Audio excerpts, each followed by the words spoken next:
Hello बच्चों, आइए प्रश्न को पढ़ते हैं। प्रश्न है क्रिप्टस ऑफ लिबरकुन उपस्थित होते हैं। नीचे हमें विकल्प दिए गए हैं। तो इस प्रश्न के अंदर जो हमें मुख्य अवधारणा दी गई है, मुख्य अवधारणा वो है क्रिप्टस ऑफ लिबरकुन, या इसको लिबरकुन की दरारें बोला जाता है। लिबरकुन की दरारें भी कहा जाता है। ये क्या है, इसके बारे में जानते हैं। सबसे पहले तो हमें पता है कि जो हमारी आंत्र है उसमें दो प्रकार के हम भाग पढ़ते हैं, छोटी आंत्र और बड़ी आंत्र। तो छोटी आंत्र के अंदर क्या होता है, छोटी आंत्र इसमें हमें तीन भाग देखने को मिलते हैं। पहला है ग्रहणी, पहला भाग है ग्रहणी देखने को मिलता है। दूसरा जो इसमें हमें देखने को मिलता है वो है मध्यांत्र, और तीसरा जो भाग हमें देखने को मिलता है वो है क्षुधांत्र। तीसरा जो हमें इसमें भाग देखने को मिलता है वो है क्षुधांत्र। तो इसमें क्या देखने को मिलता है कि ग्रहणी के अंदर एक परत पाई जाती है। ये जो ग्रहणी है इसके अंदर एक परत पाई जाती है। यह परत ग्रहणी में सबसे अंदर वाली परत होती है, सबसे अंदर वाली परत होती है। और इस परत की जो कोशिकाएं होती हैं वो स्तंभीय उपकला से बनी होती हैं। जिनकी कोशिकाएं हैं वो स्तंभीय स्तंभीय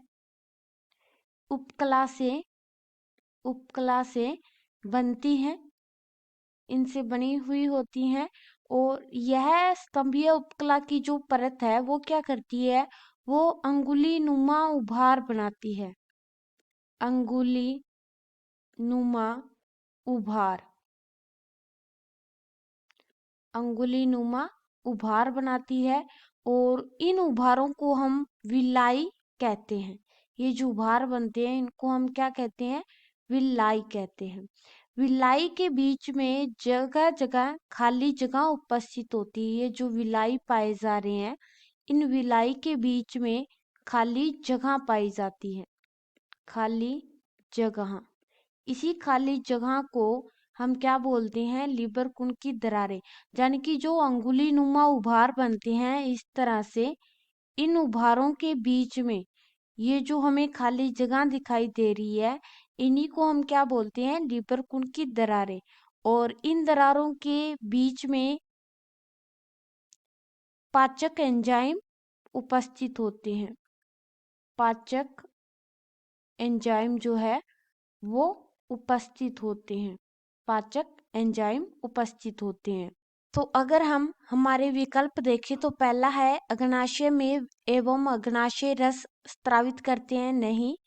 दूसरा है छोटी आंत में और पाचक एंजाइम स्त्रावित करते हैं, जो कि सही है। तीसरा है अमाशय में और तनु HCl स्त्रावित करते हैं, नहीं। चौथा है अमाशय में और ट्रिप्सिन स्त्रावित करते हैं, नहीं। तो हमारा सही विकल्प जो है वो है बी।